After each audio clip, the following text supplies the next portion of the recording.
Let's go to Americus now, to Phoebe Sumter Medical Center. We understand the motorcade just arrived there.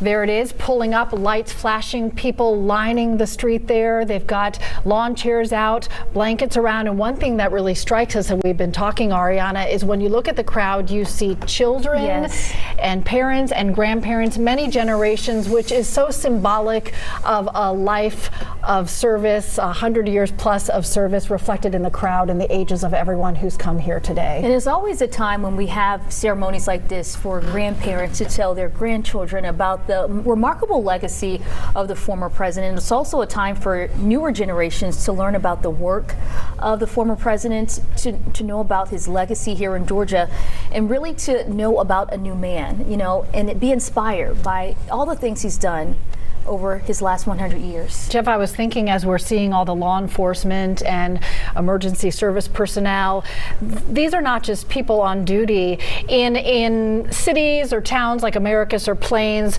or anyone who's interacted with the Carter family. They would tell you there's a personal and deep connection, and many of the people you will see part of this motorcade worked with him for many, many years, and the Carters treated them like family. This is a very personal duty that they are part of today. I think you make a great point. And also remember that Americus, to illustrate your point, Americus is the international home of Habitat for Humanity, and it is there obviously because of Jimmy Carter. And you know, we've heard so much of this in Atlanta, and certainly in a smaller hamlet like Plains or even Americus, where he has lived among these people for decades and generations. He really is one of them. And this is not a president in the regal sense of, you know, only seeing him, you know, with a cadre of Secret Service people, but he was, you know, as we've seen in Atlanta, at Everybody's Pizza, at Emory when they were in business, or we would see him at Braves or Falcons games.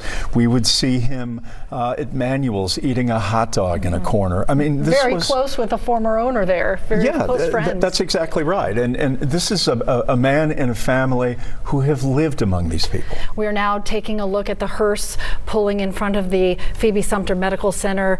Will carry the casket of the 39th President of the United States of America. We'll be full circle as this is starting here on a Saturday morning, and we'll travel from South Georgia to Atlanta to DC and then back home full circle, where he will be buried in Plains. And part of the motorcade, a big family, and of all the things that Rosalind and Jimmy accomplished, they would tell you their most prized accomplishment was love. And that started with a big family that will be part of the motorcade, traveling in vehicles behind the hearse that you just saw there pull up in front of the medical center. And speaking of family, you talk about the extended family, the Secret Service agents who will serve the final detail that they get to carry his body. And you know, the former president wanted the spouses of the Secret Service to also be a part of this moment, because they had to sacrifice, you know, having their loved one serve and protect the former president, and being getting a chance to just do their final duty for the former president. Yeah, you see some of the big vehicles. It takes a lot of seats to fill, and that means a lot of love for someone like you said, Jeff, had the ultimate title as the leader of the free world, but was really a man known as much about blue jeans and saying, just call me Jimmy. I mean, he said that to so many people. They said, how shall we address you? Oh, you can just call me Jimmy. An amazing life, with the complexity of Jimmy Carter. You know, when you talk about other U.S. presidents who have died, and as you go through these kinds of choreography toward burial, this is just very, very different, because he was so much a part of these communities in which he lived. And another point I thought that you made about being organized in the plans for his own funeral. Jimmy Carter, by his own admission, used to laugh about being a micromanager. And yeah, he was involved in every detail.